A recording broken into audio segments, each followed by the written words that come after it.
72 గంటల్లోనే ఫోన్లోని అద్భుతమైన జ్యోతిష్య పరిష్కారం చూపిస్తారు. నమ్మండి, నమ్మకపోండి, ఇది నిజం. శ్మశాన కాళి రుద్ర చౌడీదేవి ఆరాధకులు నంబర్ 1 వశీకరణ స్పెషలిస్ట్.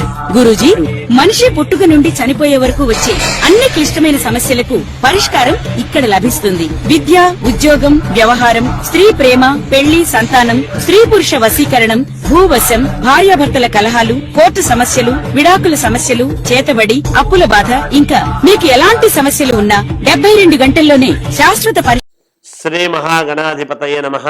ఐం మహాసరస్వత్యే నమః. శ్రీ లలితాంబికాదేవియే నమః. రాశిఫలాల కార్యక్రమములో భాగంగా డిసెంబరు మాసములో ఎవరెవరికి ఏ రాసుల వాళ్లకు ఎలా ఉంది అనేటువంటి విషయం గురించి ఇప్పుడు మనము తెలుసుకుంటూ ఉన్నాము. అయితే పరిహారాలు అనేటువంటివి ప్రతి రాశి వాళ్ళు ఏదైనా సరే ఆయా మాసాలు సందర్భముగా మనము చేసుకోవటం అనేటువంటిది అవసరం. అయితే ఇక్కడ అన్ని డబ్బులతోనే పని అవుతుంది అని అనుకోవటానికి లేదు. ఎందుకంటే ఎప్పుడు ఏ సమయములో ఏ క్షేత్రానికి వెళ్ళి మనము స్వామిని దర్శించుకుంటాము, ఏ క్షేత్రములో ఏ స్వామిని దర్శించుకుంటే ఎటువంటి మనకు యోగాలు లభ్యమవుతాయి, మనకు ఉండేటువంటి ఇబ్బందులు పరిపూర్ణముగా తొలగుతాయి అనేటువంటి విషయానికి ముందు మనం తెలుసుకోవాలి. ఇప్పుడు ఎన్ని దేవాలయాలకు వెళ్ళినా తిరుమల వెళ్ళాలి అనుకుంటాం. అలాగే ఎంత మనము సరేలేని శ్రీశైలము అన్ని చోట్లకు వెళ్ళినా మళ్ళీ కాశీకి వెళ్ళాలి అనేటువంటి భావన ఉంటుంది. అది పరమేశ్వరుడిది, ఇది శ్రీ వెంకటేశ్వర స్వామిది, మనకు చాలా ప్రసిద్ధి పొందినటువంటివి. అలాగే 12 జ్యోతిర్లింగాలు అని ఇవి అందరికీ తెలిసినవే కదా, ఇందులో ఏముంది వింత అని అనుకోవచ్చును. కానీ వీటిల్లోనే అత్యద్భుతమైనటువంటి మనకు తెలియకుండా నిగూఢముగా ఉండేటువంటి దేవాలయాలు కొన్ని ఉన్నాయి. కొత్తగా ఉండిన, ఎప్పటి నుంచో ఉండిన పరమేశ్వరుడి అనుగ్రహము అక్కడ ప్రతిష్ఠ చేసినటువంటి సన్నివేశము కావచ్చు, అక్కడ జరిగేటువంటి ఉపయోగాలు కావచ్చు. ఉదాహరణకు మనకు చిలుకూరు బాలాజీ టెంపుల్ అని ఉంది. అక్కడ వీసా స్వామి, అక్కడికి వెళితే వీసా వస్తుంది అనేటువంటిది ఎలా ప్రఖ్యాతిగాంచినదో, అలాగే మనము డబ్బుతోనే ముడిపెట్టకుండా మనకు ఉండేటువంటి ఇబ్బందులు తొలగిపోవటానికి అనేక రకాల ఇబ్బందులు మీరు కోరుకునేటువంటివి కరెక్ట్గా ప్రతి వాళ్లకు నిజంగా నెరవేరాలి, మాకు ఈ కష్టం నెరవేరాలి, ఎటువంటి కష్టమైనా సరే నెరవేరాలి అని కోరికతో వెళ్ళేటువంటి ఒక ముఖ్యమైనటువంటి ప్రదేశము ఉన్నది. అటువంటి ముఖ్యమైన ప్రదేశము అక్కడే ఉండేటువంటి వాళ్లకు కొంచెము దగ్గర అనిపిస్తుంది. కానీ దూరం నుంచి వెళ్ళేటువంటి వాళ్లకు దూరమైనా వెళ్ళాల్సిందే కదా, ఎంత దూరమైనా తప్పదు కదా.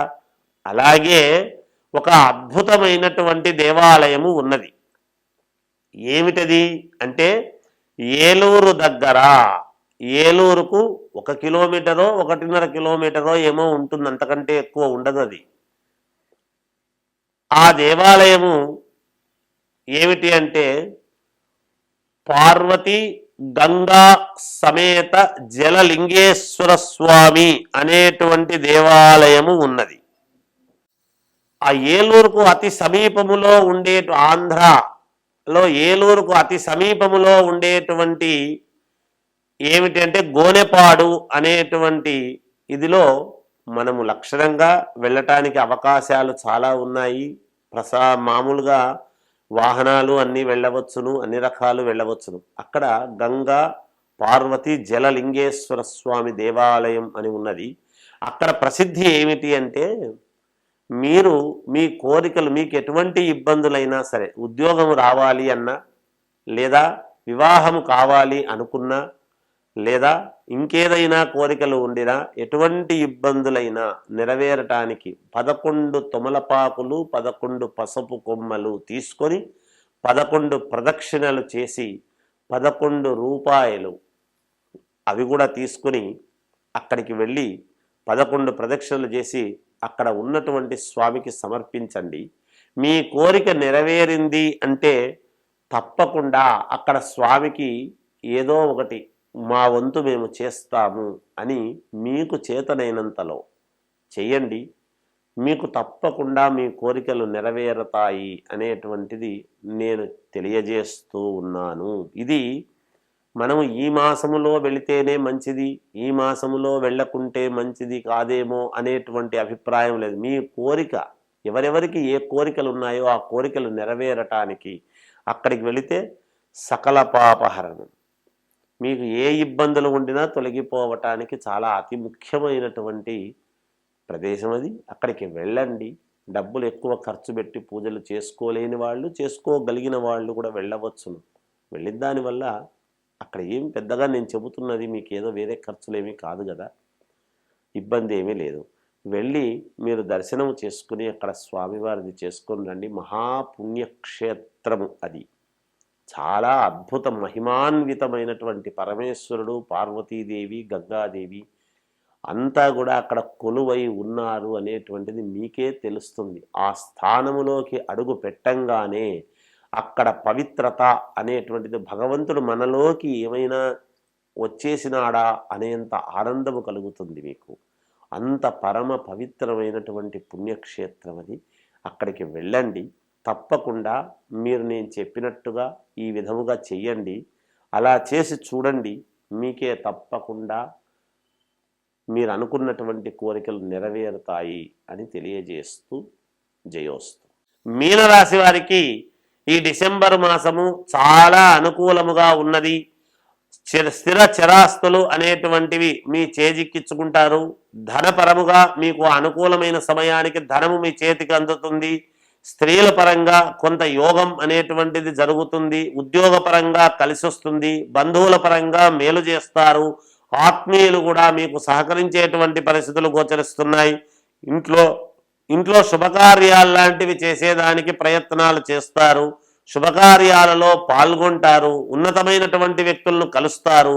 మీ సమాలోచనలు చేసి వాళ్ళతో, ఉన్నతమైనటువంటి వాళ్ళతో మీకు కొంచెం అనుకూలించేట్టుగా చేసుకోగలుగుతారు. మీ మాటకు విలువ పెరుగుతుంది. మీ మాట ఏది కాదనరు.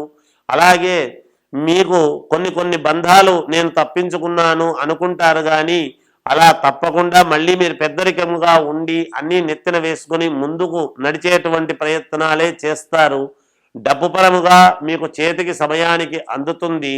ఆనందము, ఉత్సాహము, శ్రమ అన్నీ ఉండినా మీరు ఈ మాసమంతా కూడా సంతోషముగా గడుపుతారు అనేటువంటిదే తెలుస్తూ ఉన్నది.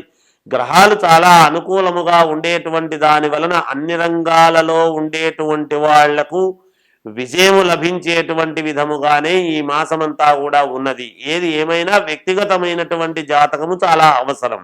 రాసుల ప్రకారముగా బాగుండిన వ్యక్తి ఏ లగ్నంలో పుట్టాడు అనేటువంటిది ముఖ్యము కాబట్టి దాని పరముగా చూసుకోండి. ఏదైనా పరిహారాలుంటే చేసుకోండి. విజయం లభిస్తుంది. జయోస్తు.